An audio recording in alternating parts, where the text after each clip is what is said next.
Hello, internet world. This is Norma Joe. I got my costume on this time. Welcome to Storytime again. I just drank some wine, so I might not even feel it. I don't know. I only had one little cup, but maybe it will make things more fun. I don't know. I kind of want the camera closer to me. I want to see my makeup. I actually put on all my makeup. I even put on the blue. Eyeshadow. Let me see. Maybe I can make this more comfortable somehow. I don't know. Oh, I know what I'll do. I know. I have the perfect fucking crate. Okay. Here, you guys can see behind the scenes a little bit. That's the kitchen back there. I think I filmed everything that I've filmed in this new place. I've been living in here for like 2 years. So the last video I did in San Francisco was the third out of makeup one, and then after that I moved here. But yeah, anyway, I got some more videos coming too. I was going through my old computer. That thing's almost dead. I need to really do something about it. I did back it up though, so I just need to back it up again, I think. But whatever, anyways. Yeah, I moved. This is my new spot. I got some old videos coming. I got one of like this pet rat I had. I don't remember if it was 2014 or 2013. 2013 seems too early, but maybe it was that. I don't know. Anyway, whatever. This is my spot. This is my closet right here, one of them. I got another one around the corner over there if you really want to see. There's my cat's litter boxes. Okay, house tour is over. Let me get this crate right here. I can prop up my camera, and then I can, maybe I can like have the best of both worlds right here. Let me see. Because I don't want to have to like lean down, especially since I just drank wine. Like, I feel like it will be gross. It'll make me feel like puking or something if I like crick my neck and stuff. Anyway, put my slippers on the floor. I got this big ass pajama shirt on. I wish you guys could feel this shit. This is soft as fuck. It's hella nice. I got it from the free pile at work. I want it a little closer to me. I want this to be an intimate experience like how it was before. I'll put this shit right in front of me, like this. You can see Fiona and Inlay Rabbit over there. Okay, that'll be fucking fine. I'm being so picky. I'm already 3 minutes in. Why are minutes so short? And then when you're suffering, minutes are so long. It's ridiculous the way this planet works. Okay, so first I'm gonna read this shit, Flight of Lorelai. This shit is literally like 1 page. Oh no, actually it's like 2 and it's the front and back and then one more, so it's a little longer than I thought.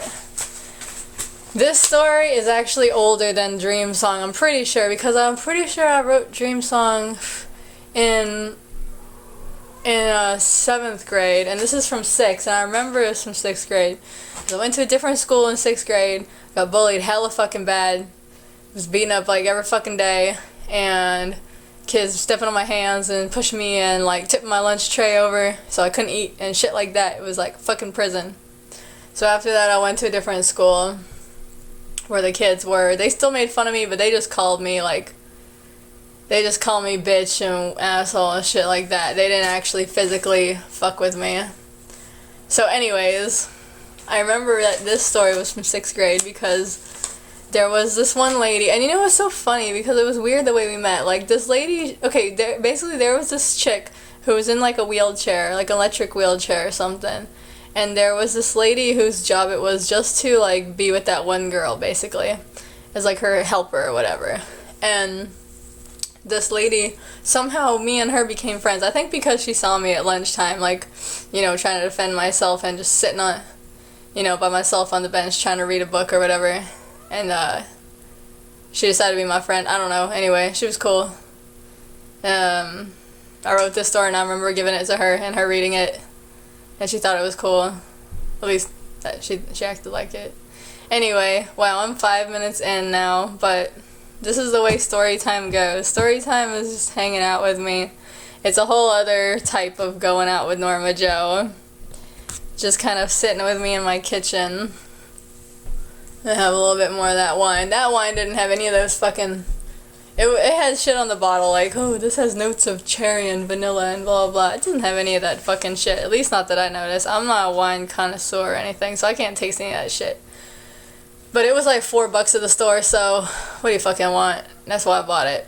Anyway, Flight of the Lorelai. So this cover has a picture of a shadow of some kind of winged animal, like flying. And you know what's funny is when I wrote it, I thought I made up the word Lorelai. But since then, I have heard other people actually name that, like, because their real name. So I guess it's just a name. Anyway, am I sitting on my kitty's tail? Alright, yeah, whatever. Here we go.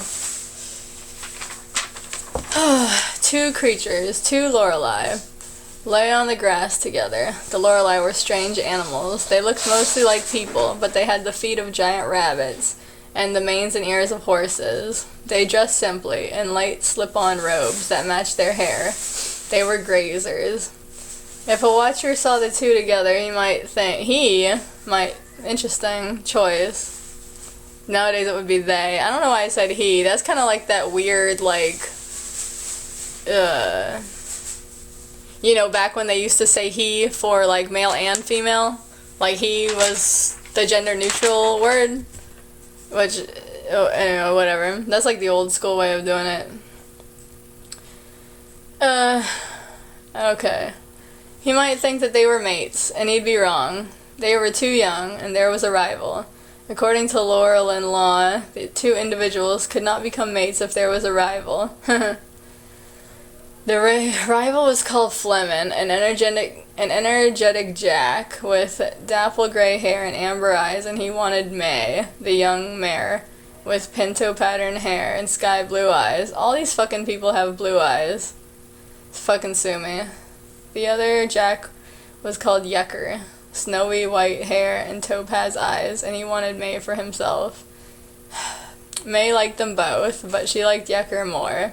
You know what's funny? Like, I always made up all these names and shit, and they were just like random words, and I always would, well, not when I was this young, but later on, started to get worried that, like, I would accidentally make up a word that is actually, like, a slur or something like that, or, like, is, like, a cuss word in another language or something like that, you know? And, that's why I don't do that much anymore. Now I'd still give my characters funny names, but it's more, like, established names, like I always tell people, like, I name my human characters things that pets would be named. Like, I name them things like Sporty, Goldie, Honey, well, just thinking off the one story I got, there's Subi, there's, what's the fucking name of that one? Socks is the name of one character, Peanut Butter, what's the name of the fucking guy who's so starting shit? ZZ is the name of one of the characters. The one who doesn't like ZZ, what is his fucking name? The one who doesn't like ZZ is named, Tarlin is his name. And then there's, like, Bobby, but Bobby is a cop, so it's kind of like a play on that, you know? Ruby, who's a guy, Grenadine, Ace, Swift Faith. Well, now I'm getting into a whole other story. Anyway, whatever. So, where the fuck was I? Oh yeah, so what I was gonna say is that one of my stories, which I actually kind of want to read this one on camera, too. One time, I actually did accidentally name, a character something bad, I guess, which is Mooly, which I don't know how bad that is. I think that's, okay, I don't understand it totally, but from what I gather, Mooly is some type of Italian slang, and so it's probably more prevalent on, like, the East Coast, you know? I don't know. I don't know what it really means. I don't know if it's like the N-word, or I don't know what it fucking means, you know? I just know I think it's bad, and I named one of the guys in there Mooly. And then after that, I felt like I had to change his name. But then one of my, I don't know, anyway, whatever, it's a weird, I don't want to go all the way down there. Obviously this story is not, like, capturing me, but it's so fucking short. Okay, let me get into it, and all this weird shit. What is this? You can't become somebody's mate if there's a rival? Like, what kind of fucking 1700s bullshit is that? Like, did they need to have a duel? And, like, or is it just like a culture of cock blocking and clam blocking? You know? Like, what the fuck? Anyway. Lorelai law was complicated. Yeah, no shit. When the two came of age, they could become mates, but only if Fleming had died or given up on May. If he hadn't, he and Yucker could duel to the death. Okay, there's the answer. It is some fucking 1700s bullshit.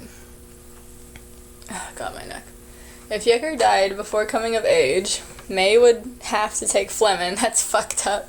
Why did I write this shit? Unless she could find another to duel with him. None of this mattered now to them, but that would all change sooner than expected. This is some fucked up shit. Oh well, whatever. I was probably just inspired by Discovery Channel or whatever, you know, something about lions fighting for mates or whatever. One bright day, as Yucker and May were laying on the turquoise grass, a harsh noise ripped over the prairie. They sprang up alert and ran to join the herd. It was wonderful to see a herd on the go. Like deer or antelope, they sprung in giant leaps and barely touched the ground before springing again. But this flight was in fear. Soon there were other shapes dotting the prairie. Jeeps filled by faceless figures with guns and bayonets. They were faster than the Lorelai, and they cornered them on all sides. The swift animals froze in the herd, looking with wide eyes. A tough-looking Lorelai with black hair and chestnut ears and eyes near Yucker leapt straight up into the air. They bloomed to pieces. Shit. A Palomino stallion with hazel eyes sprung from the ground and landed perfectly on the hood of one of the jeeps. That sounds exciting. He gazed calmly at the faceless driver, and then in a splash of blood he was gone. One by one they matched themselves against the hunters, and each one fell in a bloody mess. Yucker sprung vertically up, the way the first bay jack had. A bayonet slashed him from shoulder to hip in a diagonal line. He fell in the grass, his white garb shredded and scarlet, with a muted thud. So this has like some 60s movies vibes, where they just kind of die instantly, you know, nicely. The gunfire stopped. He gently raised his head and looked around. The bodies are... Oh, he's not dead. The bodies around him had disappeared, and the aqua grass and lavender sky seemed to be fading into darkness. In the distance, he could see his herd, the survivors, flying away. In the rear, looking back occasionally, was the pinto-haired and clad May. Beside her was the dapple-gray form of another Lorelai, Fleming.